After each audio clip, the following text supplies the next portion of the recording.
Aleluia. Que silêncio. Até daqui um pouquinho. Agora eu já sei porque que eu fui escalada para hoje. Sempre tem um motivo. Pastor, vai ter volta. Jeremias capítulo 2. Eu peço que você abra. Eu quero compartilhar um pouquinho ao seu coração. Que bom que é Pentecoste, que a gente mistura o barulho aqui e lá e vamos ver o que vai dar. Amém. Glória a Deus. Jeremias capítulo 2, o versículo 13.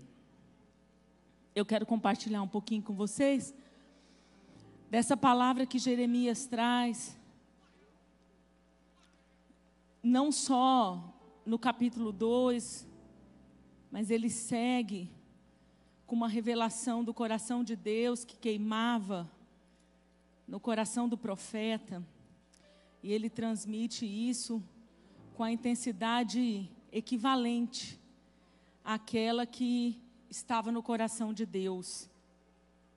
Diz assim o verso 13: porque o meu povo fez duas maldades. A mim me deixaram o manancial de águas vivas e cavaram cisternas, cisternas rotas, que não retêm água. Então o profeta está fazendo uma denúncia, uma reclamação, que na verdade estava no coração de Deus.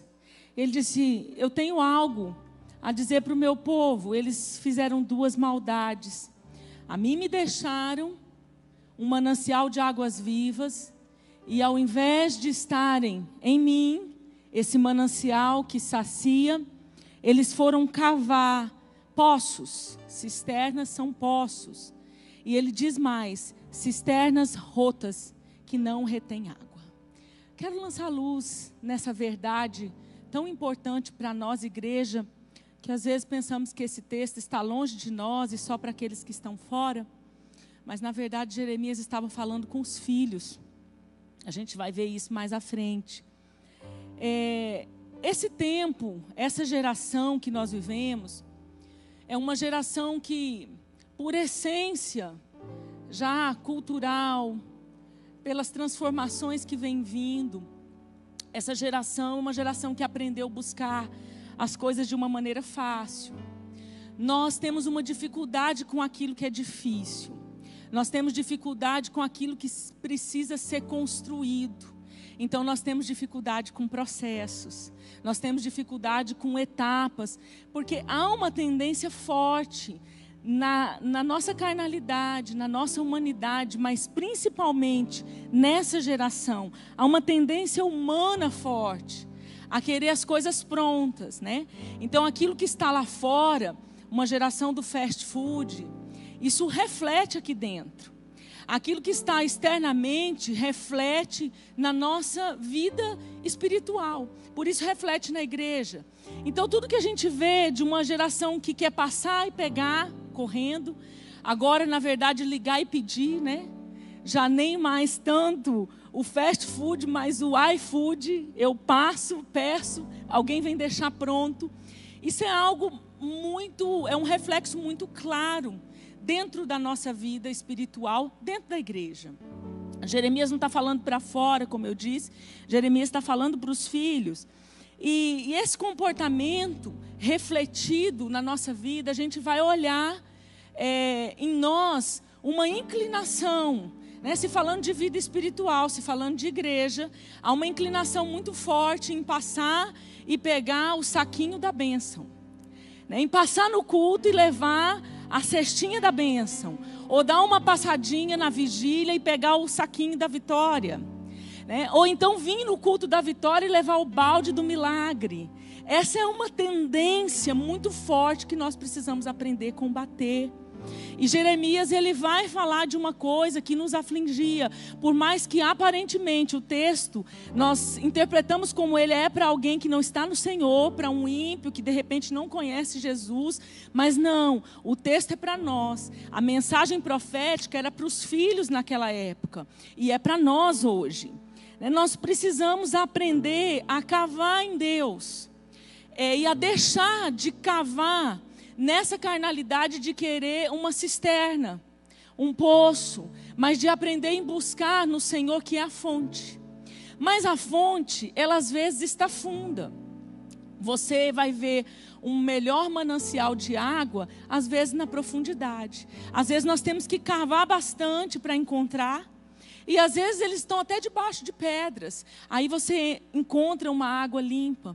E essa fonte que ele se propôs a ser, e que ele disse, olha, aqui tem cura, aqui tem milagre, aqui tem provisão, mas tem muito mais do que isso, aqui tem uma essência, porque Jesus ele veio com uma mensagem, se colocando como uma fonte de água viva, que jorra para a eternidade.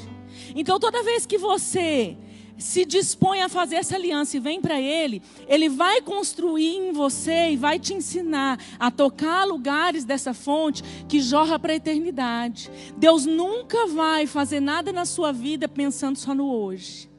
Ele nunca vai fazer nada na sua vida para resolver só o momento. E é disso que eu quero falar um pouco nessa noite. O Senhor, Ele tem um lugar nele, onde eu posso beber uma água que me sacia de verdade, não momentaneamente. Essa é a proposta, e por isso Jeremias foi alinhar as coisas naquela geração, um pouco diferente na nossa perspectiva da graça em Jesus, mas buscando o mesmo sentido, porque Deus queria construir algo com aquele povo. Em Apocalipse 21:6, Jesus diz assim, e disse-me mais, está cumprido, está feito, está consumado. Eu sou o alfa e o ômega, o princípio e o fim. A quem que quer que tiver sede, de graça lhe darei da fonte de água da vida. Ele disse, está feito. E ele se coloca como essa fonte, consumada, cumprido, está. E ele disse, se você vem em mim, é uma fonte de água que sacia e que jorra para a eternidade. A questão é que às vezes nós desviamos o caminho e não buscamos a fonte. Embora ela seja segura, embora ela seja confiável, embora ela não seja imediatista, a nossa inclinação carnal às vezes nos leva a buscar algo que é mais prático, que é mais rápido, e a gente acaba pulando o processo. Esse texto ele vai falar do perigo de andar nos seus próprios caminhos. Ele vai falar de duas maldades que o povo fez e que implicava em deixar o caminho escolhido por Deus e fazer escolhas próprias e seguir escolhas e decisões que iriam traçar o seu próprio caminho. E lá em Jeremias 4, se você quiser abrir, no mesmo contexto, né, que Jeremias vem falando, expondo o coração de Deus como um profeta fiel, Jeremias 4, 18 a 22, ele fala um pouco mais dessa denúncia, dizendo assim, o teu caminho e as tuas obras te fizeram estas coisas. Esta é a tua maldade, e amargosa é, que chega até o coração. Ah, entranhas minhas, estou com dores no meu coração. O meu coração se agita em mim. Não posso me calar, porque tu, ó minha alma, ouviste o som da trombeta e o alarido da guerra. Destruição sobre destruição se apregoa, porque já toda a terra está destruída. De repente, foram destruídas as minhas tendas e as minhas cortinas num momento. Até quando verei a bandeira e ouvirei a voz da trombeta? Deveras o meu povo está louco, já não me conhece. São filhos nécios e não entendidos. São sábios para fazer o mal, mas não sabem fazer o bem. Ele vem expor um coração de Deus, mas o coração dele, a alma dele estava sentindo. Por quê? Não só pela maldade que o povo estava fazendo, mas a alma do profeta estava sentindo as consequências que estavam vindo. Porque ele vai dizer assim, olha, as minhas entranhas, meu coração está doendo, meu coração se agita em mim, a minha alma se agita em mim, porque eu estou ouvindo o som da trombeta que está anunciando a guerra. Eu estou ouvindo o alarido do som que está anunciando que aí vem uma guerra. E de que guerra ele estava falando? De uma guerra interna de cada uma daquelas pessoas, de uma guerra familiar de cada uma daquelas pessoas, de uma guerra coletiva que estava colocando todo mundo a perigo. E ele diz assim: olha, foram destruídas as tendas, as cortinas num só momento. O que eu quero dizer com isso? Muitas vezes as nossas guerras destroem as nossas tendas, as nossas casas, o casamento, a nossa vida com os filhos, em um só momento, porque escolhemos e decidimos pelos nossos caminhos. Muitas vezes nós temos uma vida destruída, um ministério destruído, nós temos um lar, um casamento fracassado, nós temos o relacionamento com os filhos minados, nós temos enormes questões que poderíamos aplicar aqui, porque nós fazemos escolhas separadas de Deus, independentes de Deus. E isso estava doendo a alma de Jeremias. Isso estava doendo, estava machucando o coração do profeta. Existe um perigo em escolher por nossa própria conta. E o perigo está em arcar com a responsabilidade das consequências, em suportar as consequências, em ter paciência para reverter as consequências de escolhas que às vezes fizemos há anos atrás. Por isso nós precisamos ter a responsabilidade de hoje em Cristo, com a mentalidade transformada, prestar atenção nas escolhas que nós fazemos hoje, porque as consequências podem ser futuras. Assim como hoje nós vivemos quadros que podem ser resultados de escolhas lá de trás, as novas escolhas vão gerar aquilo que está por vir. Então, ele fala de duas escolhas erradas. Primeira, a mim me deixaram. Segunda, cavaram cisternas. Abandonar Deus é um erro gravíssimo que o povo cometeu naquele tempo e que hoje nós cometemos. Quando no livro de Neemias, Hanani vai ao encontro de Neemias para dizer: olha, o povo está destruído. A principal causa disso era a apostasia. Era ter abandonado Deus, era ter deixado Deus. O problema é que hoje nós vivenciamos um tempo em que nós temos que lutar pela apostasia, para que não haja apostasia dentro da igreja. Porque apostasia na nossa mente é não frequentar a igreja. Apostasia na nossa mente é não vir ao culto. Mas nesse tempo em que muitos não puderam vir ao culto, muitos não apostataram da fé. Então não está ligado somente ao culto. Porém, muitos frequentam o culto, frequentavam antes, voltaram a frequentar hoje, mas estão apartados de Deus. Porque a apostasia, ela não começa quando eu deixo de vir à igreja, quando eu deixo de participar de um grupo ou de uma reunião coletiva. A apostasia, ela começa quando o meu coração se aparta de Deus e eu decido escolher os meus caminhos. E isso começa com simples escolhas, com pequenas escolhas, até as grandes escolhas. Porque o convite do Senhor é que eu e você possamos ir no decorrer da caminhada nos rendendo. Quanto maiores, mais adultos, mais maduros espiritualmente, mais rendidos. Mais eu vou deixando Ele fazer as minhas escolhas por completo. Mas às vezes a pessoa já com tempo, com maturidade espiritual, entra em um caminho que ele começa a não deixar mais Deus escolher. E ele vai fazendo as suas escolhas. E disso que eu vou falar um pouco nessa noite. Então, abandonar Deus é muito mais do que não frequentar a igreja. O problema é quando a gente frequenta a igreja e já abandonou a Deus. O problema é quando a gente frequenta as coisas pela religião, mas o coração já está apartado de Deus. E nessa noite eu peço ao Espírito Santo que chegue com essa palavra no seu coração. Que toda escama dos seus olhos ou tapões dos seus ouvidos possam ser arrancados, para que o Senhor possa penetrar no seu coração, no íntimo do seu ser e flechar a sua alma, o seu interior, todo o seu espírito, o seu corpo, você por completo, com essa palavra. Então eles abandonaram a Deus e depois eles cavaram cisternas. O segundo mal foi cavar suas próprias cisternas. E o que era cavar as cisternas? Era o fruto do abandono a Deus. Porque o fruto de abandonar a Deus fazia agora as pessoas se desviarem da fonte genuína, faziam as pessoas sair de beber nesse manancial de água e procurar um poço próprio, e cavar um poço próprio. E ele chamou esse poço de cisternas rotas, cisternas furadas, porque ele estava querendo dizer, eles cavam, mas elas têm rachaduras, eles vão ter todo o esforço, o desgaste do esforço, mas não vai dar em nada, porque não retém uma água limpa, não retém uma água pura.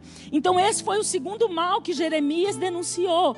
Ele disse, olha, a mim me deixaram, Deus dizendo por meio dele, que sou um manancial de águas vivas, e começaram a fazer as suas escolhas, as suas decisões, sem consultar Deus, sem consultar na força do braço, sem consultar aquilo que o Senhor queria. Tudo que nós precisamos está nele, nós precisamos entender isso. Tudo que eu e você necessitamos está nele, e existe nele uma fonte inesgotável que não para de jorrar, mas que sim, ela sacia plenamente, sem me deixar sedento, está nele. Quando eu duvido disso, eu vou beber tudo que está fora. Eu vou beber tudo que está fora. Tudo que eu preciso está nele, mas quando eu bebo fora dele, tudo desalinha. A minha vida começa a sair no lugar, ainda que devagar. E alguns têm o resultado depois de anos, porque a gente não vai vendo esse abandono, a gente não vai percebendo essa distância, a gente não percebe muitas vezes quando a apostasia chega. Então quando a gente menos espera, já faz tempo que a gente cava poços, mas não sabe, não discerne. Já faz tempo que a gente faz escolhas por nós mesmos, estamos escolhendo com a nossa mão, cavando com o nosso braço, esgotando a nossa força. A gente para quando vem grandes sinais. Sinais que realmente tem um alerta, como se fosse um alerta no céu que nos chama atenção. Mas muitos, enquanto esses sinais não chegam, não percebem. Na fonte você tem segurança de um futuro eterno, mas na cisterna você só tem uma solução imediata. Quando você decide cavar o seu poço pela sua decisão, é uma decisão que vai gerar um resultado imediato. Enquanto que quando você bebe na fonte, quando você aceita um processo de Deus para cavar isso, você tem algo que é construído, que é sólido e que é para a eternidade. É a oportunidade que Ele tem de nos construir. Beber na fonte custa mais agora, mas eu sou saciado plenamente. Enquanto que beber na cisterna me incha no momento, mas logo eu vou ter sede de novo, logo eu vou querer buscar de novo, logo eu vou ter que ir no poço de novo, logo eu vou ter que jogar o balde e tirar a água de novo. Muito bem, eu quero falar de alguns poços aqui nessa noite, os que eu consegui, amém? Porque eu não vou pregar muito tempo. Nós vamos ficar dentro do horário. Me comprometo com vocês. E eu vou falar de todos os poços que forem possíveis. Mas eu quero te perguntar, em cada assunto que a gente vai abordar, eu quero que você se faça essa pergunta: fonte ou cisterna? Fonte ou poço? Você pergunta para você mesmo, em cada assunto que nós vamos falar. Eu estou bebendo na fonte plena ou eu estou cavando poço? Quem sabe hoje é uma oportunidade que Deus vai te dar de olhar para você e enxergar algumas coisas que você não estava vendo. Pode ser que sim, pode ser que não. E eu quero ver algumas consequências de algumas pessoas na Bíblia que cavaram poços em vez de beber nessa fonte. Eu quero começar falando de um poço do pecado, lá na mulher samaritana. Um poço de um pecado que estava numa área de cegueira. Ou que talvez estava até na área da verdade. Ela até tinha consciência, mas não tinha mais sensibilidade. Precisou Jesus vir abordá-la de uma maneira diferente. Às vezes as nossas decisões nos levam para o poço do pecado. Tem muitas pessoas que decidem tomar caminhos e são aprisionadas em pecados, e mesmo estando na igreja, não conseguem sair de alguns, ou alguns que já tinham experimentado a liberdade em Cristo, mas no decorrer da caminhada se desviam em algumas rotas e são aprisionados de novo em muitos pecados. A gente vai ver várias áreas de pecado que eu não vou abordar aqui, mas eu sei que o Espírito Santo vai levar com muita facilidade aquilo que de repente Ele já está tratando com você individual, que você não abandonou e que você não deixou. Mas essa mulher, né, nós sabemos a história dela. Ela foi tirar água no poço e Jesus encontrou com ela. Ela encontrou Jesus estava lá. E ela surpreende-se com um pedido de Jesus, porque Ele disse: dá-me água. Dá-me de beber, tira água para mim. E ela se surpreendeu, porque ele teve que quebrar um protocolo para falar ali com aquela mulher. Um protocolo de falar com uma mulher, e o segundo protocolo de ser uma samaritana. Então ela se assustou, ela se escandalizou e ela disse: o poço é fundo, o senhor sendo judeu pede água para mim, samaritana? Como o senhor pede água para mim? E Jesus queria provocar essa conversa com ela. Por isso Ele começa quebrando esses protocolos. E às vezes eu e você precisamos ficar atentos, que para Jesus entrar em determinadas áreas com a gente, Ele vai nos escandalizar de alguma forma, Ele vai mexer com a nossa vida de alguma maneira, Ele vai nos sacudir de alguma maneira para dizer o que não está bom, o que ainda está em lugares de prisões, o que ainda está em lugares que nós precisamos ser livres. E Ele escandalizou ela. Ele provocou uma conversa com ela, e então ele lança uma isca depois que ele a atraiu. E ele diz assim: se você soubesse quem eu sou, você me pediria água. Eu estou te pedindo água para saciar minha sede física.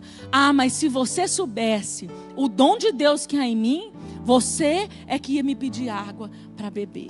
Bastou isso. Essa mulher mordeu a isca. E ela ficou curiosa. E ela disse: o senhor não tem nem como tirar água daqui. Como é que o senhor tem uma água viva? Onde está essa água viva que vai me saciar?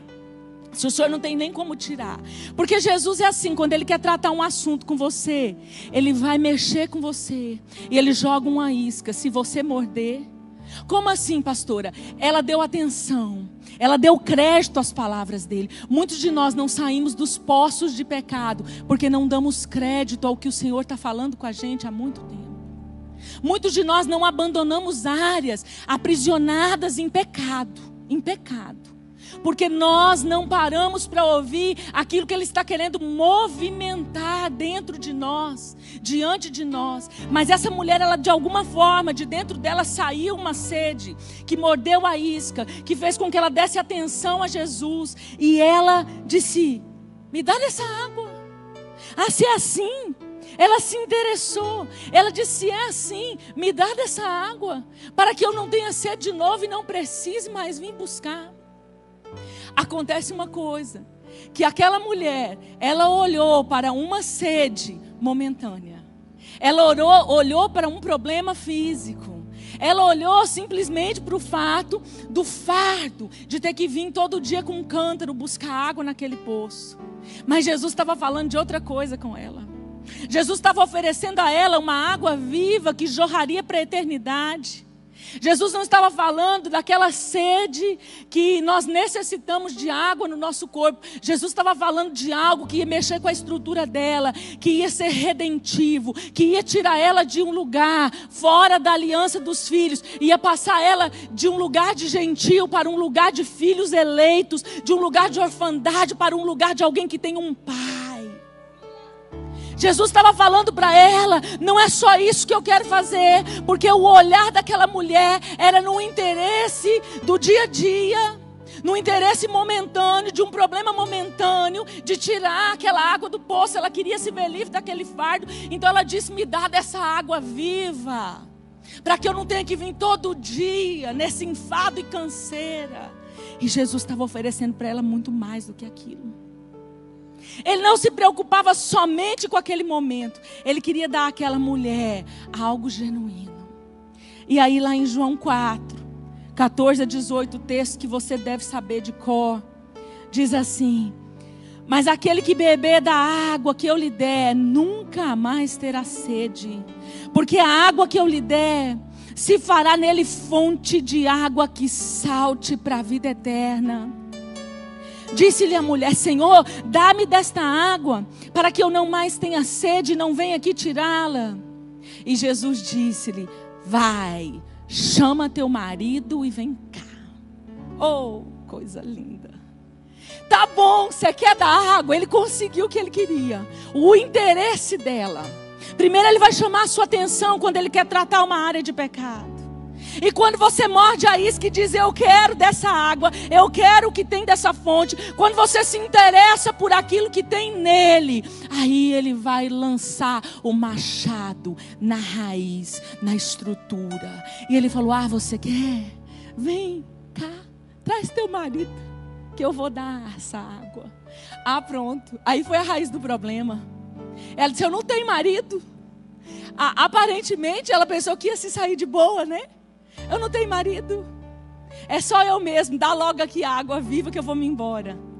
Aí ele disse: não, bem você falou. Porque os 5 que você teve e o que você tem agora não é seu marido. 5 você teve e o que você tem agora não é seu. Olha o tamanho do problema. Jesus foi na raiz. Jesus foi lá no lugar. Ela queria uma água mágica. Ah, eu queria que ninguém quisesse essa água mágica. Mas nós continuamos querendo água mágica. Uma água fácil. Uma vez só. Sem cavar a fonte, sem buscar na fonte, a gente continua querendo essa praticidade. Ele falou assim: vamos resolver o problema, vamos resolver o pecado. Você quer a água? Eu tenho, jorra até para a eternidade. Não é só para hoje nem para amanhã, é para uma vida toda eterna. Mas vem cá e vamos resolver o problema. Olha o tamanho do fardo daquela mulher. Ela queria algo que só resolvesse o problema momentâneo, para ela não ter que vir mais naquele poço todo dia. Mas Jesus estava olhando para ela e vendo o estrago de 6 relacionamentos, 5 casamentos que não deu certo, e mais um amaziamento, caso, não sei como podia chamar. Mas Jesus estava olhando e vendo as marcas daquela mulher que por uma vida toda procurou encontrar algo num homem ou numa família, mas não achou. Jesus estava vendo as feridas, Jesus estava vendo as frustrações, Jesus estava vendo a dor de alguém que estava machucado pelo estrago de escolhas erradas que levaram a um caminho de pecado. E Jesus chama ela e fala: vem resolver isso. Vamos resolver isso, porque eu quero te dar uma água que sacia plenamente. Mas nós precisamos resolver algumas questões. Talvez ela quisesse essa solução imediata, porque pensa, se um relacionamento que não deu certo já causa inúmeras consequências, que às vezes tem pessoas que passam anos consertando para chegar à plenitude em algumas áreas da vida. Agora você imagina 6 relacionamentos, o que deixou nessa mulher. Eu quero te dizer, deixa Jesus lançar luz sobre as áreas de trevas. Não corra do processo. Se o seu pecado é um poço profundo de pornografia ou de imoralidade, deixa ele entrar nesse lugar e lança luz. Se o seu pecado não é da área de imoralidade, ou talvez até seja um adultério emocional, ou um adultério de fato consumado, se o seu pecado é uma vida imoral, pornográfica, homossexual, ou seja como for, deixa eu te dizer, ele tem uma fonte que te sacia para a eternidade, mas você precisa deixar ele entrar para te tirar desse poço e parar de cavar caminhos, cisternas, rotas, furadas, que não vão reter a água. Se o pecado é o roubo, se o pecado for qualquer área que você precisa ser resgatado, ele precisa entrar com luz. Se o seu pecado é o ódio, é a falta de perdão, é a ira incontida, guardada dentro de você, Se o seu pecado for o que quer que seja, ele precisa entrar para lançar luz. Mas o que você precisa, e eu também, é deixar de achar caminhos alternativos, de fazer escolhas alternativas e de continuar cavando cisternas rotas, fazendo de conta que eu estou bem e que está tudo bem. Não, eu quero te dizer que Deus não se agrada daqueles que apostataram da fé e continuam vindo no culto. Deus quer sim que você continue vindo. Deus quer sim que você se apresente, mas para Ele não está bom, não é o suficiente. Ele quer que você venha e o seu coração volte para Ele. Para Ele. Quando você busca suas próprias soluções, independente de Deus, você vai estar cavando cisternas rachadas e não retém água. Elas escorrem. Cada área de pecado não resolvido são furos que vão escorrendo, que vão escorrendo. E é por isso que a vida começa a ser enfadonha e cansativa. Porque você puxa a água, você pega, você se esforça, você corre atrás, você vai, você luta. Mas escorre tudo por algum lugar. E são por essas rachaduras. Eu quero dizer a você que hoje é uma noite que, se você tem algo para resolver para o Senhor, tem uma luz brilhando dentro de você, sinalizando a área que o Senhor quer te resgatar hoje, a fim de que você não entre mais nesse poço. Talvez você diz: pastor, eu já tentei abandonar esse poço tantas vezes. Talvez para alguns aqui nessa noite, você vai dizer assim: eu já tentei sair tantas vezes eu saí e voltei. Mas eu quero te dizer, existe uma fonte consumada. Ele diz: eu consumei, está pronto, eu sou o alfa e o ômega. Quem vir em mim vai beber de uma água que sacia, que carrega vida plena, vida eterna. Segundo poço que eu quero falar, e eu quero usar aqui a história de Sara. Eu quero falar da incredulidade e da precipitação, da fé que vacila e da precipitação que me faz ter caminhos diferentes dos de Deus. Gente, esse poço é muito perigoso e ao mesmo tempo sutil. Porque ele se abre na nossa vida como quem não quer nada, muito discretamente, com muita sutileza. Quando decidimos e escolhemos por nós, mesmo que não sejam escolhas pecaminosas como nós entendemos ser o pecado, nós vamos viver uma vida limitada do poço, sem nunca experimentar aquilo que tem real e pleno na fonte. A incredulidade e a precipitação, elas estão relacionadas à dificuldade que o ser humano tem de confiar em Deus. Gente, a espera é algo difícil. A espera não é algo fácil. Por isso que Ele não deseja que nós burlemos os processos, que a gente avance fora do tempo em nada, em nenhum momento. A fonte dele é uma garantia de que, ainda que eu dê um passo por vez, mas vai ser no alinhamento dele, da maneira dele. E quando eu vejo a vida de Sara, nós sabemos que lá em Gênesis 12, Abraão tem uma promessa de Deus, e Deus faz a ele aquela promessa. Deus é fiel quando ele faz uma aliança. E Abraão segue, crendo nessa promessa, né? E Deus diz que faria dele uma grande nação e ponto. No capítulo 15, a gente vê Abraão tendo um conflito em relação a essa promessa. Não chamava-se ainda Abraão. Ainda não tinha sido transformado nessa questão do nome. Ele teve um conflito interior. Ele teve uma bagunça no seu interior em relação àquilo que Deus tinha prometido. Ali no capítulo 15, a gente vê esse conflito se expressar. E ele, de repente, fala: eu não vou ter filhos. Não vai dar certo. Isso que Deus me prometeu vai ter que ser de outra forma. Não vai ser da forma como eu achava. E aí Deus, no capítulo 15, vem tratar isso com ele, para que a coisa ficasse definida, para que as coisas ficassem claras.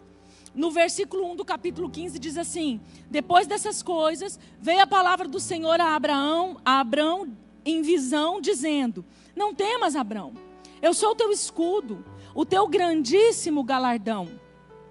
Então disse Abrão: Senhor Deus, que me has de dar? ando sem filhos, e o mordomo da minha casa é o Damasceno Eliezer. Disse mais Abrão: eis que não me tem dado os filhos, e eis que um nascido na minha casa será meu herdeiro. E eis que veio a palavra do Senhor a ele, dizendo: este não será o teu herdeiro, mas aquele que das tuas entranhas sair, este será o teu herdeiro. Então levou-o fora e disse: olha agora para os céus e conta as estrelas, se a podes contar. E disse-lhe: assim será a tua descendência. Deus veio alinhar Abraão e lhe assegurar: eu fiz a promessa, não vai ser o filho do Damasceno, não vai ser o filho do outro, vai ser o seu filho, vai sair das tuas entranhas, é a tua descendência, essa é a promessa, eu reafirmo isso. Vai lá, olha as estrelas, se você puder contar, conta, essa vai ser a sua descendência. No final desse capítulo, Deus vai e determina a terra. Deus mostra entre que distância será e que rios vão permear aquela terra. Deus sela essa promessa. No capítulo 16, a Sara tem uma brilhante ideia. Não aguentou esperar. A incredulidade bateu de novo, outro conflito da alma. E agora então não ia ser o servo, o filho da adoção. Mas então ela falou assim: bom, vai sair das tuas entranhas, vamos arrumar alguém. Já que eu estou com a madre fechada, vou te dar minha serva, né? E Abraão, não sei lá qual o interesse no assunto, achou que convinha e também se desviou do caminho, sei lá por quê. Não sei se o real interesse foi o filho ou se foi Agar, mas enfim, ele concordou. E aí os dois tomaram um caminho diferente. Mas a questão era, não era o DNA eleito, não era o sangue egípcio para se misturar com a descendência de Abraão, não era o sangue de Agar que ia produzir uma nação eleita, não era Agar e Abraão que iriam fazer, iam ser os pais das nações. Não, era para Abraão e Sara. Deixa eu te dizer, a promessa é para os dois. Se você está desistindo do seu casamento para viver uma promessa de Deus, isso é engano, isso é ilusão. Deus pode até resolver sua situação por misericórdia, mas essa não é o plano de Deus. A proposta e a bênção, a promessa era para os dois, mas Sara precipitou as coisas. Por quê? Porque há uma incredulidade que estava ali intrínseca, era um medo de que os anos se passassem e ela não pudesse gerar. Deixa eu te dizer, fiel é o que fez a promessa. E gente, Deus não precisa ficar vindo todo ano para dar sinais para a gente daquilo que Ele já falou que iria acontecer. Será que nós vamos testar Deus? Vamos colocar Deus à prova todo ano com uma crise existencial, a cada 2 anos com uma crise existencial almática, desmoronando tudo, colocando tudo a perder, duvidando de tudo, porque aqui dentro não aprendemos a beber numa fonte genuína, verdadeira, que cumpre com fidelidade aquilo que Ele prometeu. Abraão e Sara não compreendiam, eles olhavam para si, aí eles foram cavar a cisterna, rota, furada, rachada, foram cavar um poço que deu um problema. A mulher já teve que sair com o filho na barriga, depois saiu de novo, depois que o filho nasceu. Pensa em encrenca. Só deu problema e consequências seríssimas. Deus é bom, nunca desamparou Ismael, mas 12 tribos que saíram dele é uma pedra de tropeço. Tomaram um caminho difícil e se voltaram contra essa descendência de Abraão de maneira plena também. A promessa é para os dois. Agar não tinha esse DNA. Deixa eu dizer os solteiros que estão aqui. Deixa eu dizer aos solteiros que estão aqui uma palavra que é os solteiros que tem que ouvir, porque quem já casou nem adianta ouvir de novo, nem adianta ouvir isso. Mas os solteiros, está na mão dele. Ele tem um propósito em 2 DNA para gerar uma descendência futura. Aprende a confiar, a esperar e a não querer nada menos do que o propósito, do que o sonho, do que aquilo que ele tem, seja pequeno ou grande aos teus olhos. Não cai nessa de cavar as suas cisternas, querendo ajudar Deus. Sara foi ajudar Deus, foi dar uma mãozinha para Deus. Não queira ajudar Deus. Deus não precisa da sua ajuda nesse sentido. Deus precisa da sua obediência. Deus precisa da sua fé. Deus precisa que você continue crendo naquilo que Ele te prometeu e que Ele te disse. Não entra por um caminho distante. Não entra por uma rota alternativa. Mas espera a promessa. Não queira nada menos do que a promessa. Não se desespera com o tempo, não se desespera com a idade, não queira burlar o processo, nem manipular as situações para que a coisa aconteça e depois você diz, era isso que Deus tinha. Não, sai desse lugar, seja ousado, mas seja ousado no Senhor, seja ousado, mas seja ousado para cavar uma fonte que jorra uma água para a eternidade e que nessa vida cumpre o propósito e lá naquela outra goza uma eternidade ao lado dele. Hebreus 3:9 diz, e vemos que não puderam entrar por causa da sua incredulidade. Falar de incredulidade é falar na falta de confiança em Deus. Querendo você ou não, todas as vezes que a incredulidade bate a nossa porta e acha lugar para ficar, nós estamos desconfiando de Deus. Porque a base de um relacionamento com Deus ou com pessoas é algo chamado confiança. Ninguém se estabelece um bom relacionamento, um duradouro relacionamento sem confiança. Ninguém se estabelece um relacionamento de verdade sem confiança. E quando nós desconfiamos de uma pessoa, quando nós desconfiamos de Deus, nós vamos desconfiar do caráter. Nós colocamos o caráter. Quando nós desconfiamos de uma pessoa, nós colocamos o caráter dela em xeque. Quando nós desconfiamos de Deus, nós desconfiamos do caráter de Deus. E Ele nos chama na fonte a ir para esse lugar de confiança plena. Por isso, e só assim, nós vamos conseguir parar de cavar poços na nossa vida. Quando a gente entrar nesse lugar de confiança plena nele. A desconfiança, queridos, pode ter várias raízes, mas a maior delas é a falta de assimilar amor. Isso tem longas histórias, cada um tem a sua. Mas o fato é que quando nós cristãos, adultos, na faixa etária que estamos, cada um aqui, porque os pequeninos já saíram todos, nós não conseguimos assimilar amor, seja um motivo ou outro, seja uma questão ou outra. Então nós transferimos isso. E começamos a duvidar de Deus. E quando nós não assimilamos o amor, nós assimilamos algo chamado rejeição. E isso é o caminho de uma cisterna rota. Isso é o caminho de um lugar que vai levar num poço difícil. Porque quando eu desconfio do amor, quando eu não assimilo o amor de Deus, então eu começo a transferir isso. Ele não fez, ele não vai fazer. Eu começo a estremecer nisso, duvido da promessa, duvido do caráter. Aqui está uma raiz que precisa ser tratada no íntimo de cada um de nós. Às vezes nós pensamos que confiamos e que acreditamos nele, mas isso na prática, no momento em que eu e você somos chamados a ser provados, a coisa estremece. É nesses momentos que Deus vai nos testar em questão de credulidade e de confiança.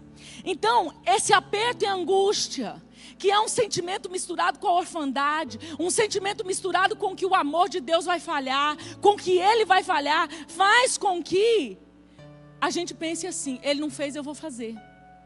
Já que Ele não respondeu, eu vou agir mesmo enquanto Ele não respondeu, ou mesmo a despeito da resposta dEle. Já que Ele não está fazendo nada, eu vou ter que fazer. E aí nesse lugar a gente começa a tomar as rotas alternativas. Muitos de nós temos fé parcial. Nós temos fé nas áreas que está tudo resolvido. Você quer provar a sua fé? Veja a sua consistência na área que não está resolvida. Veja a sua consistência justamente na área que não está resolvida. Porque nessas áreas é que Deus vai provar qual é o nosso nível de fé. E quando a gente não confia nesse amor de Deus, nós vamos acreditar no quê? Nas mentiras do diabo. Então a gente entra num campo vulnerável, nos tornamos vulneráveis a tudo aquilo que Ele fala no ouvido. A gente começa a acreditar. Quando eu não bebo do manancial de águas vivas, eu vou me tornar uma pessoa com vulnerabilidades na minha alma, no meu ser. Eu vou deixar esse lugar e a vulnerabilidade vai me levar a tomar decisão acima de decisão errada, contrária à vontade de Deus. Nesse ano, o retiro de mulheres, a maioria de vocês sabe, foi em março desse ano. E eu fui levada nesse lugar em Deus, ao extremo. Porque um belo dia eu recebi a mensagem do pastor, que a conferência do apóstolo Luiz Hermínio ia ser no final de semana do retiro. Aí eu falei, Jesus, o apóstolo Luiz Hermínio não podia ser outro. Tinha que ser o Luiz Hermínio. Porque não vai só o povo da Atos ficar na Atos. As outras igrejas que são minhas parceiras vão vir tudo para Atos. E aí, Deus me levou a esse lugar. Mas de uma maneira difícil, porque cada estatura que você alcança em Deus, Ele vai mudar seu nível de prova. Então Deus não falava comigo. E lá no fundo, a voz era assim, o Senhor sabia que a data ia coincidir. O Senhor já sabia que Ele não ia ter outra data. E que nós não íamos poder escolher, íamos ser escolhidos. Afinal, era o Luiz Hermínio. E agora, como que eu fico? Então, lá no fundo, a voz era essa. O Senhor já sabia, o Senhor já sabia. Por quê? Mas Ele não me respondia por quê. E aí, a minha razão, qual era? Vou trocar a data. Não é razoável? Eu também queria estar aqui, na conferência. Eu não queria também estar no retiro. E acima de tudo, eu queria que o retiro acontecesse. Então eu falei, eu vou mudar a data. Era algo razoável. Era algo bem pensado. Era algo correto. Mas Deus não deu paz. Deus não deu paz de mudar a data. E eu fui consultar a chácara, o próximo final de semana estava livre. Então eu falei, é esse? Vou mudar, a minha razão está certa, a minha vontade era mudar. Mas Deus sinalizava, não vai mudar. Mas também não me respondia nada. Então lá no fundo, vinha aquela voz, sabe? Da minha pessoa não curada, da órfã. Um sentimento de reprovação. Um sentimento de abandono de Deus, de uma decisão de Deus que agora eu estava sem saber o que fazer, com um contrato assinado, com responsabilidade com pessoas. E aí eu fui testada no extremo, porque a voz vinha com aquele sentimento de insegurança, de reprovação, de orfandade, querer bater e entrar. E Deus me desafiando, creia. Se você crê que eu te dei a data o ano passado, se você já divulgou, se você esparramou panfletos, creia, creia, creia. Mas queridos, o problema é que a teoria na prática é outra. Podemos pregar o tanto que for, na hora de viver é que são elas. É difícil para qualquer um. Por isso que eu nunca prego como alguém que chegou lá. Nunca vocês vão me ver pregar assim. E Deus me desafiando a romper em fé. Não só pela fé, não só por questões externas ou financeiras. Mas era Deus me sangrando e me fazendo olhar para Ele como Pai. Acerca de qualquer situação, a despeito de qualquer situação. Deus dizendo, vem, vem, vem na fonte. Eu falei, amém, vai ficar essa data.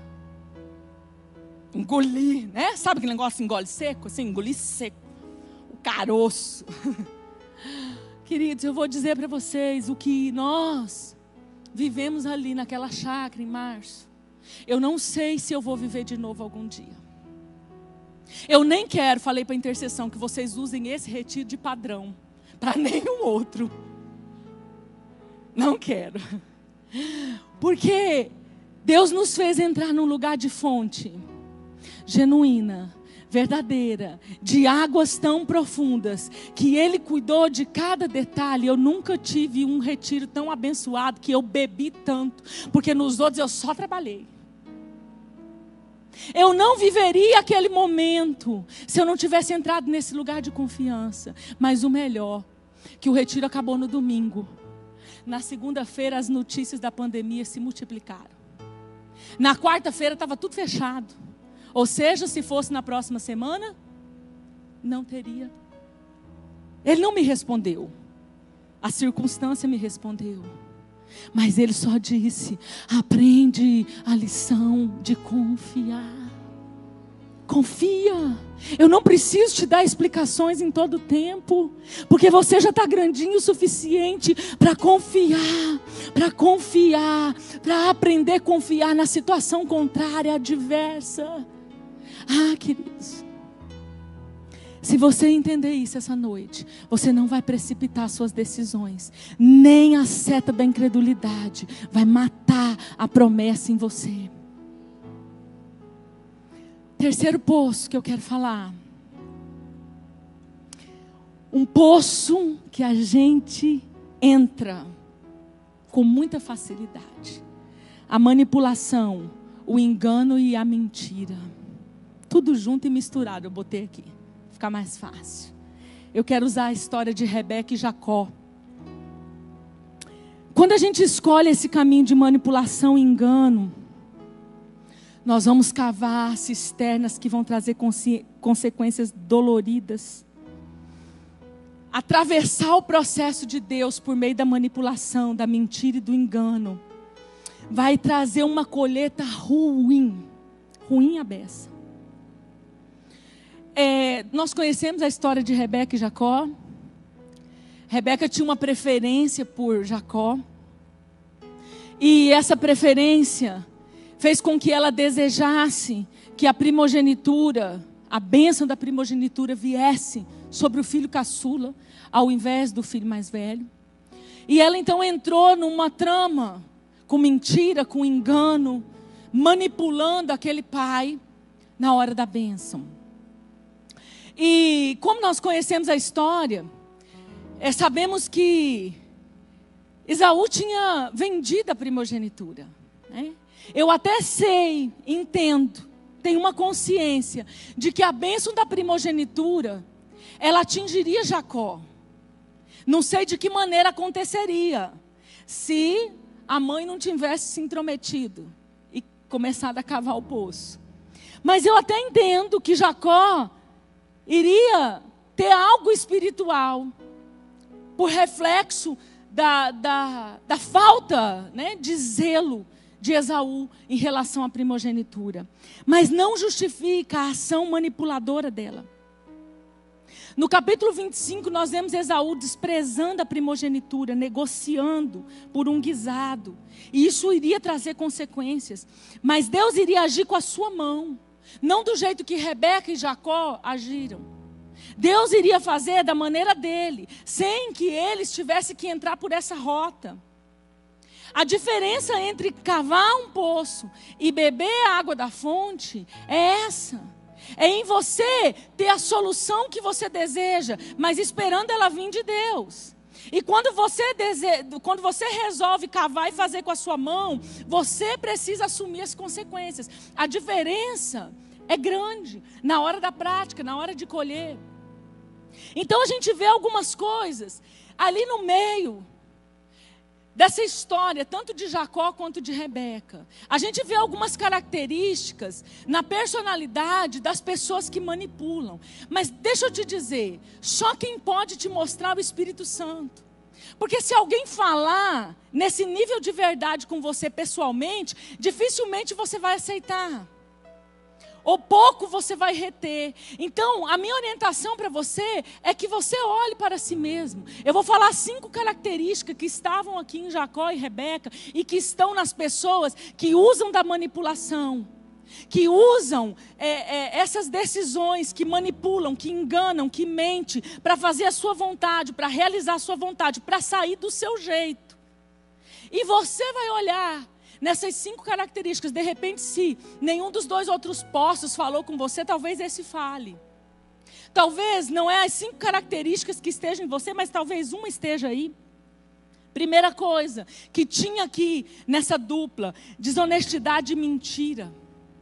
A justiça própria, ela leva um manipulador a usar, a agir com desonestidades. Então essa pessoa, ela começa a fazer esquemas de manobras. Porque a sua personalidade, ela é inclinada para manipular. E com isso ela vai fazendo escolhas e manobras para que as coisas saiam do jeito dela. Mas isso está sendo creditado no mundo espiritual e vai ter volta. Então, essas manobras para alcançar aquilo que deseja, levam a pessoa a não jogar limpo.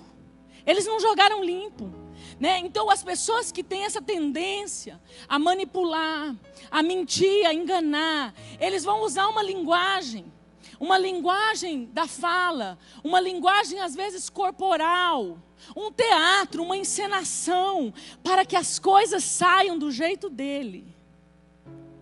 A gente em aconselhamento aprende a ver as pessoas encenando de uma maneira tremenda.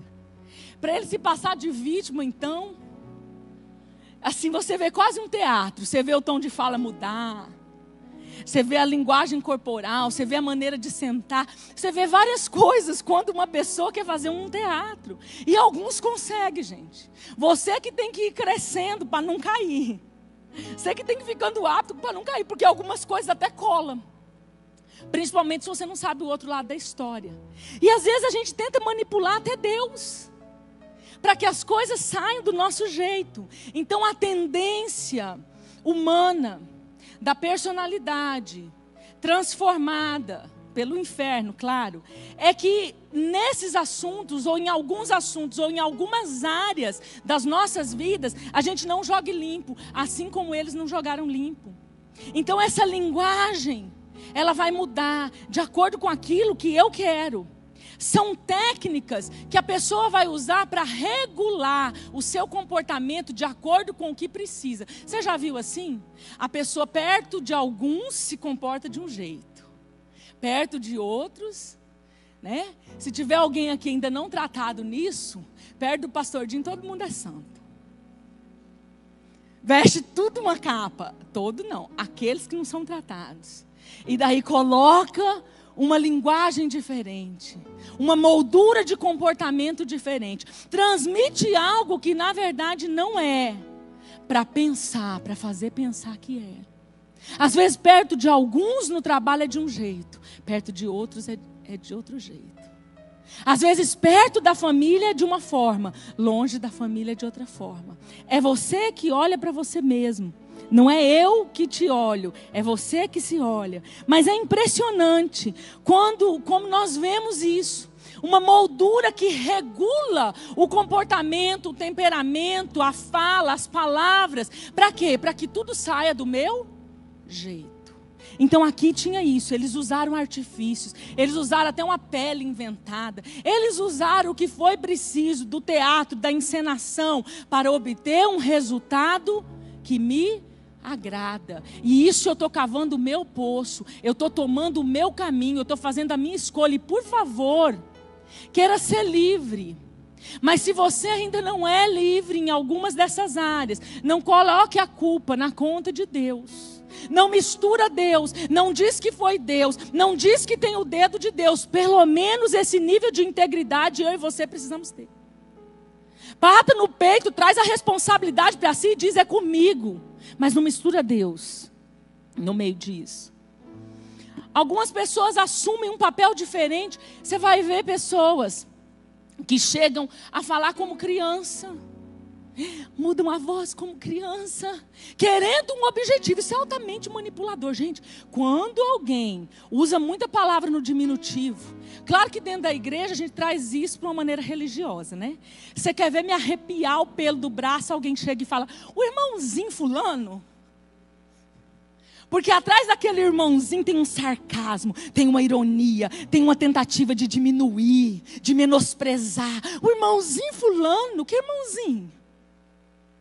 Porque é um jeito de manipular, é um jeito de querer falar mal, expor, sem eu me colocar em xeque, sem eu dar a cara. Está lá, está por trás.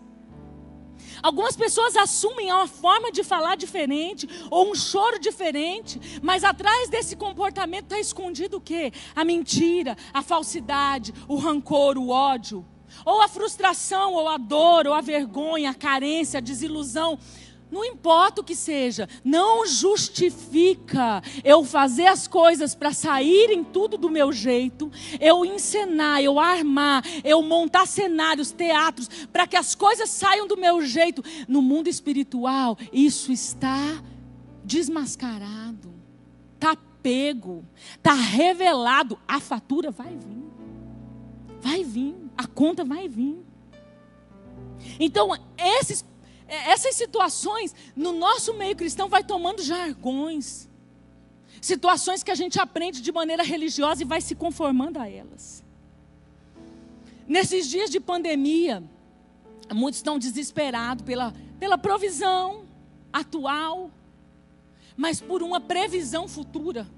Muitos estão preocupados com algo para agora, com como vai ser o depois. Eu quero te dizer que nenhuma dessas preocupações autoriza você a manipular com mentira no seu trabalho, a manipular com situações de engano para resolver o seu problema do hoje, para resolver a sua provisão.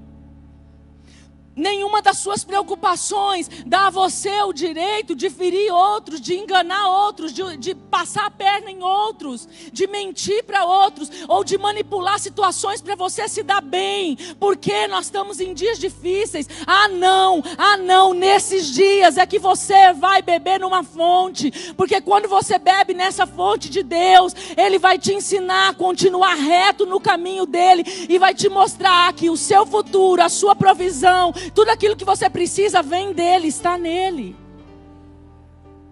Na fonte de Deus você encontra um amor de pai, que é sincero. Por isso você aprende a viver na sinceridade e na verdade, a despeito da situação. Você é livre para viver sem truques, você é livre para viver sem máscaras, você é livre para não precisar encenar, você é livre para ser quem você é na frente de quem for. Segunda característica: distorce a realidade. Foi isso que Rebeca e Jacó fizeram. Distorce a realidade, passa uma imagem diferente do que é. Por quê? Que as pessoas que têm essa questão em aberto, essa deficiência na personalidade, que ainda não foi curada, não foi sarada, fazem isso? Porque elas têm uma visão muito limitada. É uma visão limitada. Não sai para cá, nem para cá. É aqui. Porque é uma visão de acordo com aquilo que eu necessito. É uma visão focada de acordo com aquilo que eu preciso. É como se tivesse viseiras mesmo, tapões nos ouvidos. Então não enxerga e não ouve nada além do que o meu desejo. Se não cooperar para o meu projeto, se não cooperar para o meu plano, se não cooperar para o que eu quero, não me fala que eu não quero ouvir. Não me mostre que eu não quero ver. Essas pessoas vão desligar o telefone rápido quando a pessoa que está do outro lado falar a verdade. Sabe assim, acabou a conversa? Não tem assim, você está escutando, está ouvindo, você já está ouvindo há 15, 20 minutos. Quando você fala assim, vou falar, e aí você fala algo que foi totalmente contrário. Então tá bom, fulano, vou mexer a panela aqui, que está no fogo. Acabou o assunto, encurtou o assunto. Isso é típico de alguém que queria manipular, mas a hora que não deu certo, corta a conversa. E nem fala no assunto com você de novo. Nem vai falar no assunto com você de novo. Aqui expõe uma raiz grossa e profunda de egoísmo. Porque quem manipula, ele está pensando nele. Então a coisa tem que sair do jeito que ele quer. Tem que sair do jeito que ele deseja. Então ele vai tomar caminhos que são poços, que são cisternas rotas. Ele vai fazer escolhas a despeito de Deus, sem Deus, que ferem o caráter de Deus, para que a coisa saia do seu jeito. Tem uma escuridão que é instalada na mente manipuladora. É uma escuridão mesmo. Porque o seu ego não deixa ver a necessidade do outro. Não deixa ver a necessidade que o outro tem. Gente, como é difícil trabalhar em libertação. Na hora que quem senta na sua frente é uma pessoa escura, cheia de trevas, com a mente limitada. Então ele fala 3 horas para que você acredite na história dele e você dê uma resposta que ele quer ouvir. Na verdade, alguns eu chego a pensar, não sei nem por que me procurou. Porque você ouve 3 horas, mas se você fala 5 minutos de verdade, não suporta. Não suporta. E aí vai manipular, já manipulou todo mundo no trabalho, já manipulou todo mundo em casa. Agora vai manipular o pastor. Para pegar o aval, simplesmente o aval. Me dá aí a resposta que eu quero ouvir. Gente, eu quero te dizer, eu não posso ser injusta, não é todos. Mas eu poderia contar em 1 ou 2 das minhas mãos as pessoas que voltam para prestar conta de uma direção que eu dei. Porque geralmente quando eu dou uma direção difícil, não é o que ela queria ouvir. Porque afinal ela veio para uma oração de libertação, querendo o balde do milagre, o saquinho da bênção. E quando não é liberado, e quando tudo que ela ouve é 60 dias de jejum, oração na madrugada, e depois você volta a conversar que nós vamos fazer uma ministração, ela sai brava, irada, porque nós não somos acostumados a cavar numa fonte. Nós não somos acostumados a querer ir nesse lugar que às vezes tem que cavar embaixo de pedras. Nós queremos algo pronto, que pula o processo de Deus. Não queremos ser construídos. Vem uma pessoa, ora por mim, pastora, estou namorando com alguém. Às vezes até traz o dito cujo. E eu falo que bom. Aí no particular, eu pergunto às vezes por irmão, ou para irmã, tem umas que saem com essas também, então a gente também pergunta para as irmãs. Mas pergunto por irmão, quantas namoradas você já abandonou? Quantas você prometeu que ia casar e largou? E se você fala para ele orar 40 dias por aquelas, primeiro, antes de querer resolver o seu atual relacionamento, é um absurdo. Pois deveríamos. Não, agora você vai orar para abençoar a vida daquelas que você frustrou. Aí nós vamos procurar a sua. Ah, esse pastor está fora de moda. É tudo louco. Porque afinal ele queria uma varinha mágica que fizesse e acontecesse. E tudo desse certo e fôssemos felizes para sempre. Ah, queridos, deixa eu te dizer. Não é assim que funciona. Terceira coisa, nem vou falar mais nada desse assunto. Essa pessoa mantém o controle. Rebeca queria o controle. Ela tinha que se manter no controle de como ia vir a bênção para Jacó. Então a manipulação, ela quer o controle. Ela busca, ela cava o seu poço buscando uma solução no controle. Mantém no controle, ainda que custe engano. Porque ela tem que se sentir, ela se sente autossuficiente para isso. Então, quando está no controle dela, tudo vai bem.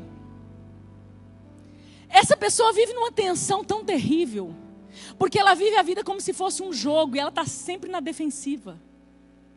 Afinal, o engano, a mentira, ainda que sutil, ela precisa que você se mantenha ligado o tempo inteiro para você se defender das situações.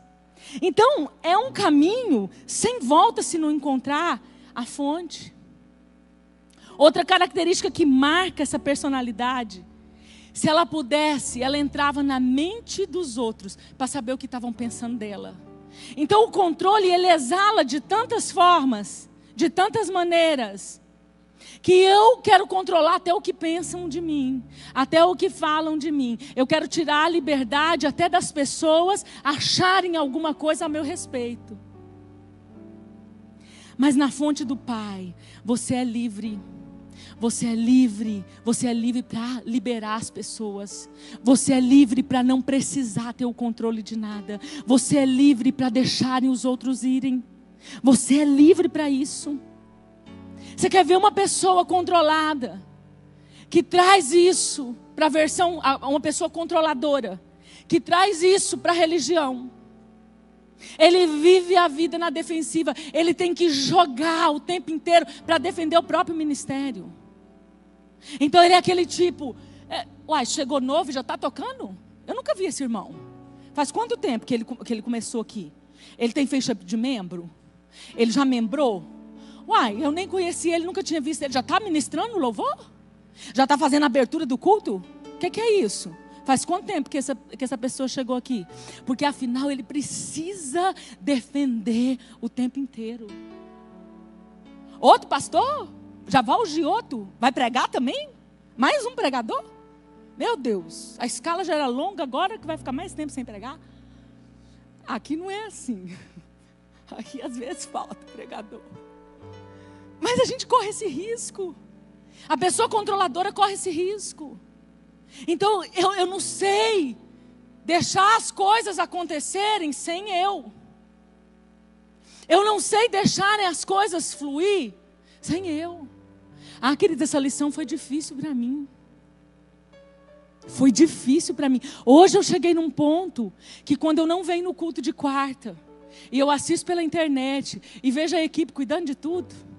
Às vezes a equipe está no louvor, a equipe está pregando, a equipe está na intercessão. Eu falo, libertação.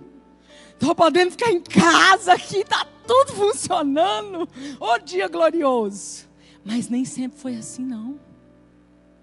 Eu me lembro que eu era diaconisa. Alguns já me viram contar isso em algum seminário. Mas como aqui tem muita gente que não fez seminário, vou falar. Eu era diaconisa. E eu arrumava a mesa da ceia. Na igreja que eu me converti. E a mesa da ceia era minha. Porque no começo eu não levava a sério. Mas aí eu comecei a inovar. Ninguém conhecia pôr os trigo, pôr as uvas, levar uma toalha roxa, um cetim. Eu arrumei tudo aquilo e vi nas igrejas dos outros, procurei nas internet e eu que arrumei. Então eu me apropriei de um armário na igreja que ficava as coisas da ceia. As minhas coisas da minha mesa, da minha ceia. Quase. Não me apropriei da ceia, mas da mesa e das coisas sim. Se alguém mexesse naquele negócio de colocar o suco de uva, e aí então eu trazia os pão, pegava os pão mais bonitos das padarias, tinha que ser sempre um pão diferente, ilustre, e o dia que eu queria arrasar, eu colocava uns 3 pão. Tudo lindo. E o meu pastor ficava contente, e ele falava para mim, irmã Janete, o povo fala, nunca vimos uma mesa desse jeito. E eu ficava feliz da vida. E no final recolhia tudo, trancava tudo no meu armário. Gente, um dia eu atrasei.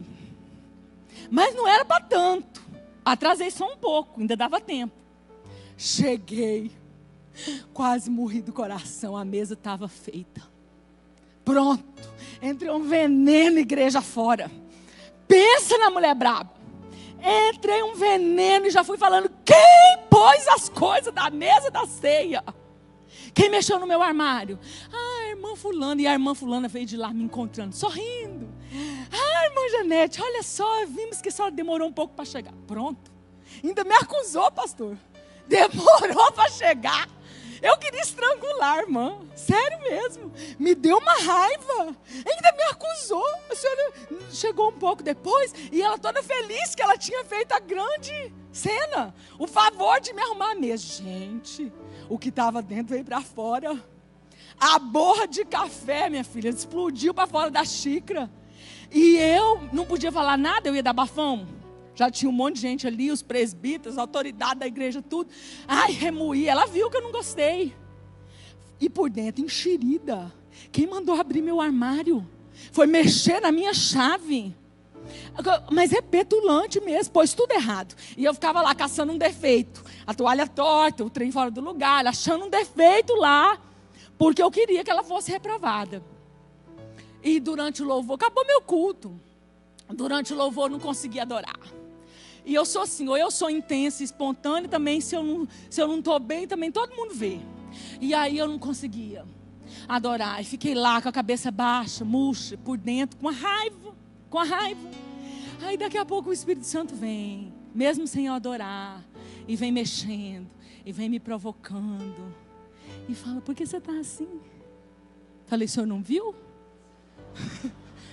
Presepada. Sabe o que ele falou para mim?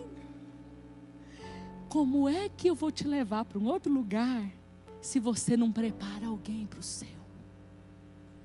Aí eu falei, sendo assim, Senhor.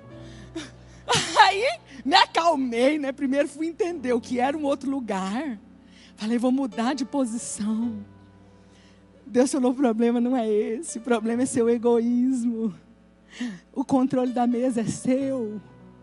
A mesa é minha, a igreja é minha. Peraí, se você pegou a mesa, o suco de uva, os jarros e os trigo, e você vai pegar o resto também, vai pegar o povo, vai pegar a igreja para você. Aí eu comecei a me quebrantar, começou a sair a raiva da irmã, fui chorando, o restinho do louvor que sobrava, fui chorando, aquela raiva foi saindo. No final até estava dando uma risadinha meio opaca assim para ela, mas estava. Resumindo, na próxima festa da igreja, que um ano depois, não sei se deu um ano, eu fui consagrada pastora. E ela foi consagrada diaconisa no mesmo dia. Ninguém soube dessa história, então só pode ter sido o Espírito Santo que direcionou o pastor. Claro que eu não contei isso para ninguém, só fui contar na minha libertação, lá, anos depois. Mas no momento eu não contei para ninguém, foi um conflito interno só meu. Gente, a manipulação quer te colocar no controle da situação para que a coisa saia do seu jeito. Rebeca aconteceu isso. Jacó entrou nisso. Mas, gente, as consequências deles foram árduas. Rebeca nunca mais viu Jacó, morreu sem ver. O trabalho que deu para Jacó consertar as sementes de engano que ele colheu daquele tio. Não é fácil lidar com as consequências. Quarta característica. A pessoa é extremamente desconfiada. Por quê? Porque quem manipula, ele entra nesse engano e nessa mentira. Então ele também vai desconfiar. Só que não é uma desconfiança normal, quando há uma situação plausível de desconfiança. É uma desconfiança extrema, está sempre desconfiando. Porque isso reflete o seu interior. Como ele mesmo não inspira confiança, ele também não confia. Como dentro dele há algo no caráter que manipula, que mente, que engana, que libera isso de alguma forma, uns mais, outros menos, então ele também não confia em pessoas. Ele acaba transferindo a sua infidelidade para os outros. Aquilo que ele seria capaz de fazer, ele transfere para outras pessoas. Por isso essa pessoa julga com muita facilidade.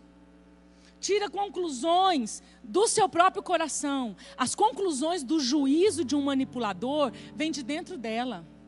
Quando você vê alguém julgando muito, ou se você se pegar, melhor assim, se você se perceber julgando muito, entenda, você está falando mais de si mesmo do que da pessoa que você está julgando. Porque você está julgando algo que reflete o seu interior. E geralmente você está contando mais de quem você é do que da pessoa que você está julgando.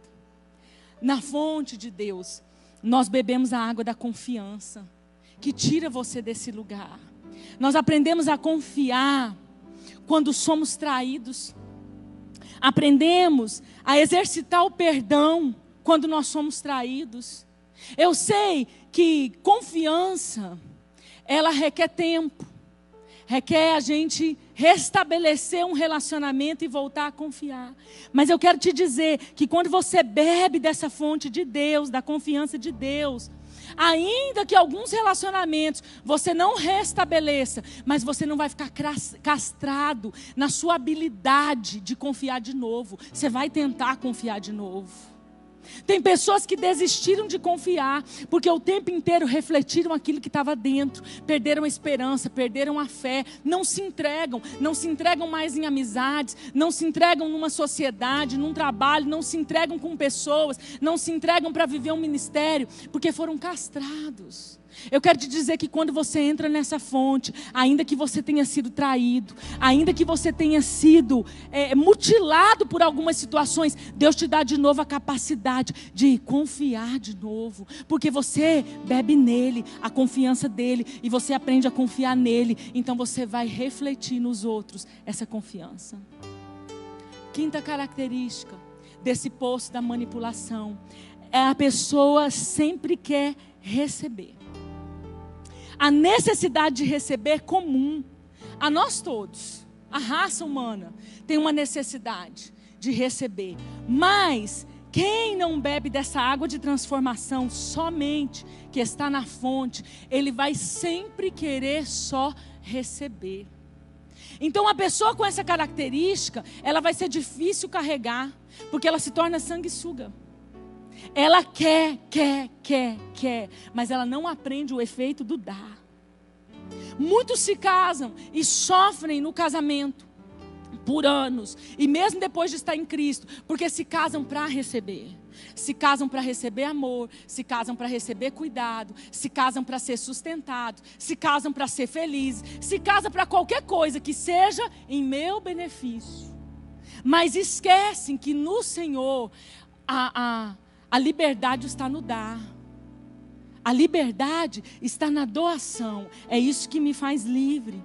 A mentira e o engano desenvolvem uma personalidade manipuladora que se relaciona à base de troca. Gente, isso é horrível. Porque assim, o que eu ganho com isso?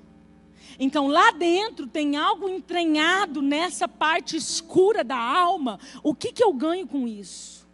Então, é das coisas simples até as maiores, das pequenas até as maiores. Eu não respondo porque não me responderam. Então, não respondo a mensagem porque não me responderam. Não botou florzinha? Vou pôr só o joinha. Tem gente que não gosta do joinha. Minha filha não gosta do joinha. Ela fala, oh, esse joinha seco. Então, não botou florzinha para mim, vou pôr só o joinha. São escravas dessa necessidade. Eu quero. Tem gente que não é livre para curtir a postagem de alguém, porque ninguém curtiu a sua. Não curto a do outro, porque não curtiu a minha. Não tem histórico aqui de que esse daqui me curtiu, aí eu não curto. É uma pessoa escrava, porque você é livre para curtir quem não te curtiu, você é livre para responder quem não te respondeu, você é livre, no Senhor você é livre para dar feliz aniversário para quem não lembrou do seu. Você é livre, quando você bebe dessa fonte você não é mais escravo só do querer. Gente, pensa eu, ixi, hoje eu estou falando muito de mim, estou me entregando demais. Minha linguagem de amor, vai vendo. Presente e serviço.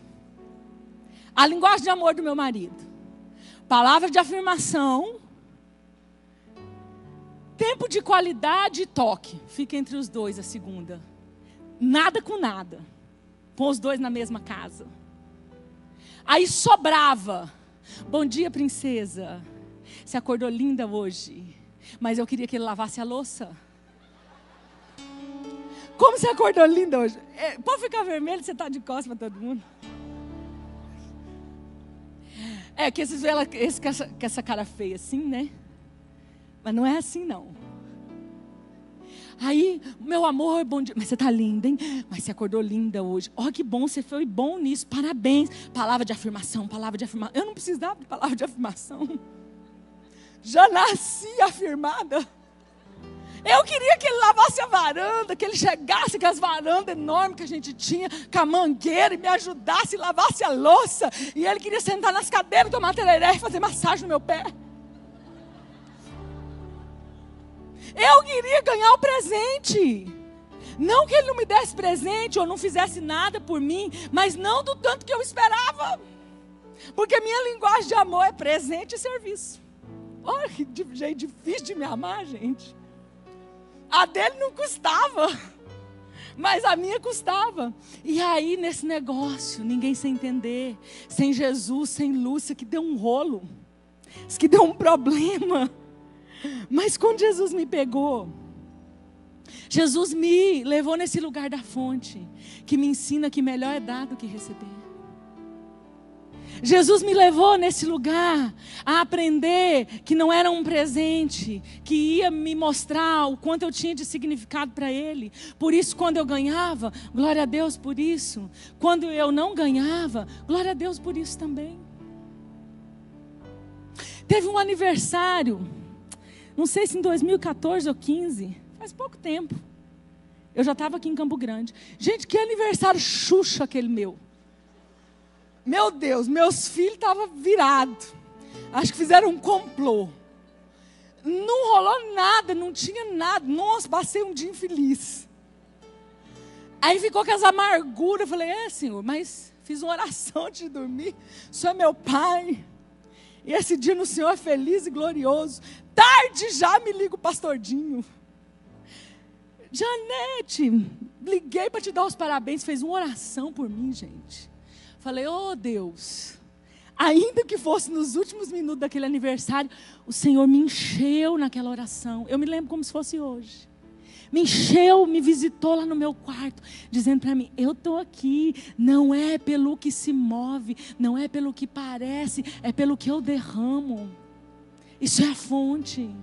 Então eu fui aprendendo a ser livre, para celebrar. Eu sempre gostei de presentear, porque era a minha linguagem de amor. Mas teve um tempo que eu parei. Eu sempre fui conhecida na minha família como alguém que dava algo de excelência, como alguém que não poupava o que gastava para alegrar alguém. E teve um tempo que eu parei com isso por conta das frustrações. De me frustrar em relação à expectativa que eu esperava e não tinha sido suprida ou atendida. Mas quando eu aprendi a beber na fonte, Deus me resgatou isso, porque Ele me ensinou, olha, melhor é dar do que receber. Deus amou o mundo de tal maneira que deu seu Filho único. Ele deu. Mas a pessoa que manipula, ele quer receber, então ele cobra, ele exige, ele cobra do cônjuge, ele cobra dos filhos, ele cobra dos pastores, ele cobra dos líderes, ele cobra dos amigos, ele cobra dos irmãos. E ele diz assim, eu não chamo ninguém, não faço almoço para ninguém, ninguém me chama. Não convido ninguém, ninguém me chama. Não levo ninguém para tomar um café.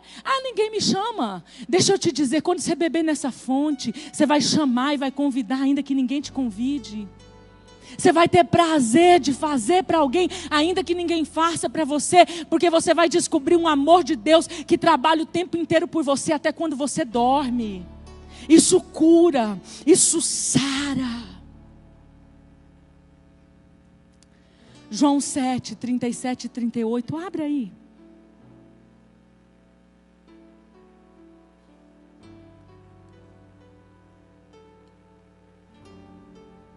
Diz assim, e no último dia, o grande dia da festa, Jesus pôs-se em pé e clamou dizendo, se alguém tem sede, venha a mim e beba.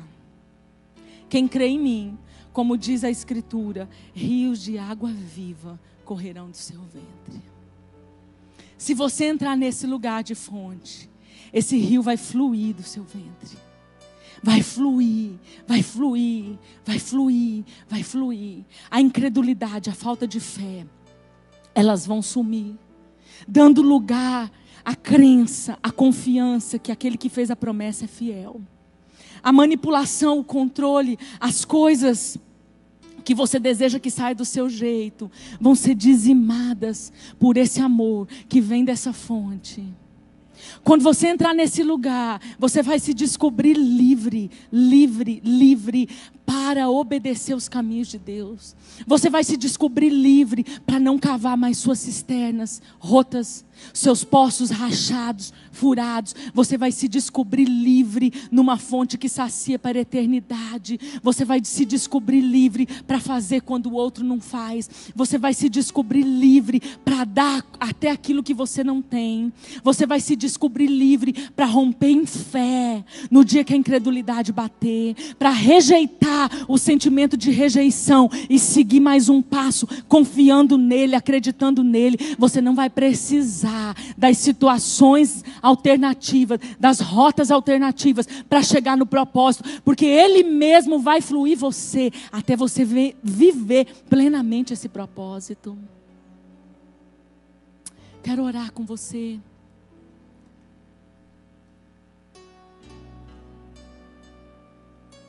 Quero orar com você nessa noite.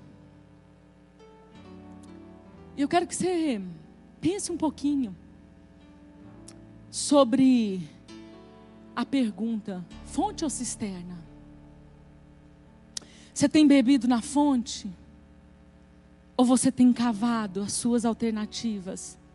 Ou as suas escolhas têm te levado aos seus caminhos? Pensa um pouquinho nas áreas separadas da sua vida. No seu trabalho, na sua vida como pai, como mãe, na sua vida como marido, como mulher, na sua vida como irmão em Cristo, como ministro, como líder. Pensa um pouquinho. Cisterna ou fonte? Você tem bebido na fonte ou tem cavado cisterna? Quais são as suas escolhas? Tem sido junto com Deus ou tem sido apartadas de Deus? Na verdade, na sinceridade, são as suas decisões ou são as escolhas de Deus, custe o que custar? Tem poço do pecado? Está preso em alguma área de pecado? O Senhor vai lançar luz em toda a escuridão. Tem incredulidade, precipitação? Está tomando caminhos alternativos como Sara? Tem uma rota de volta, tem um caminho de volta. Tem manipulado, mentido, enganado, para que o resultado final agrade você? A ira se levanta quando as coisas não saem do seu jeito? Pensa um pouquinho sobre isso. Eu quero orar com você. Se você pode, fecha os teus olhos. Se conecta com o Pai. Deus, eu quero colocar essa mensagem e o coração dos seus filhos diante de Ti nessa noite. Oh Senhor, traz luz, Senhor, sobre as trevas. Pai, se há alguém preso num pecado que não consegue resolver, situações que já trouxeram tanta consequência, como para a mulher samaritana, se for a imoralidade, o roubo, a bebedice, a mentira, qual área for, Senhor, tantas áreas de pecado, eu sei que o Senhor pode falar de maneira singular e especial ao coração de cada um nessa noite. Lança luz na mente escura. Tira, Senhor, o engano, abre os olhos, revela, Senhor, no íntimo. Deus, se tem pessoas pegando rotas alternativas, porque o coração está incrédulo, está desconfiado, perdeu a confiança no Senhor, no Teu amor. Eu peço hoje, Senhor, entra nesse coração, Pai. Entra nesse coração que a promessa foi minada, que deixou de acreditar que é possível. Entra nesse coração, Senhor. Entra nesse coração rompendo com a seta da incredulidade. Se há pessoas aqui, Senhor, se precipitando em decisões, querendo fazer com a sua própria mão, sem ouvir o Senhor, sem esperar o tempo oportuno, sem receber a resposta do Senhor, ou sem ter paz no coração.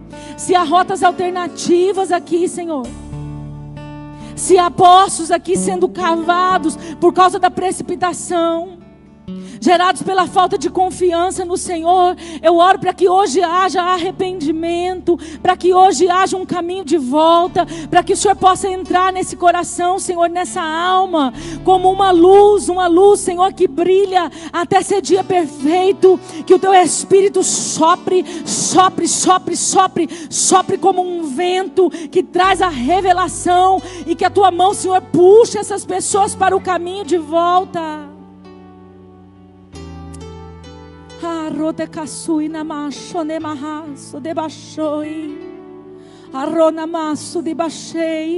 Alcança, Senhor, os corações que estão incrédulos por causa da dor, que já não acreditam mais por causa da dor, por causa do sofrimento. Alcança esse coração agora, Jesus. Alcança esse coração, Senhor, e restaura a fé. Restaura a fé, Pai. Eu sei, Deus, que muitos aqui precisam ser restaurados no que diz a crer no Senhor. Pai, assim como eu fui levada em março a romper os meus próprios limites de fé, Deus, eu oro para que o Senhor leve alguns aqui, Senhor, a romper, Senhor, a romper os seus limites de fé, a largar suas estacas da crença e da confiança no amor de um Pai que não falha, no amor de um Deus que tudo pode, no amor de um Deus que sempre vai estar lá, no amor de um Deus que tem uma destra levantada e estendida, no amor de um Deus que trabalha até enquanto nós dormimos a nosso favor.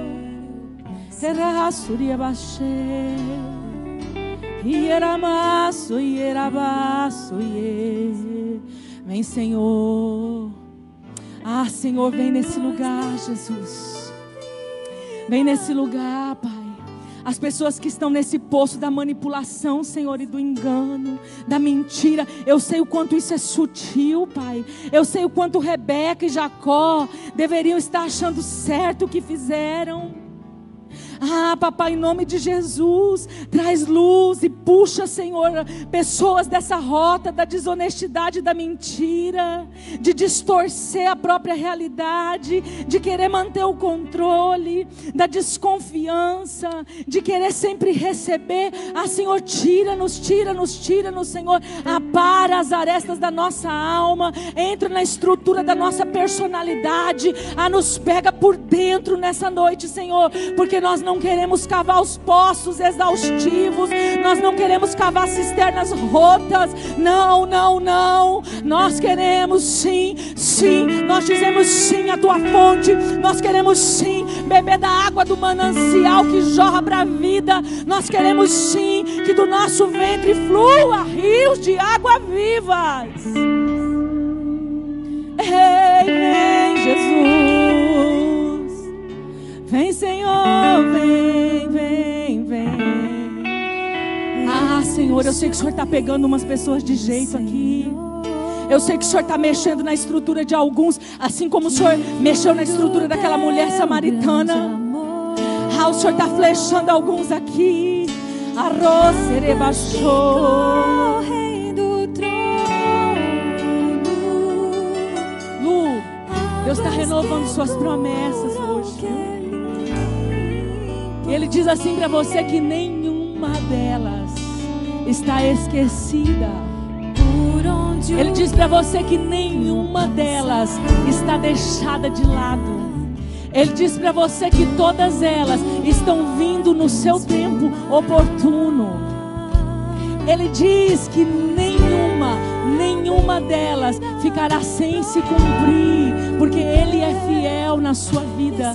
Ele é o Pai fiel na sua vida. Apenas creia, confie e siga avançando com a sua força, quando ela for pouco ou muita, mas siga avançando, nunca retrocedendo, avançando. Aprenda a romper os seus próprios limites.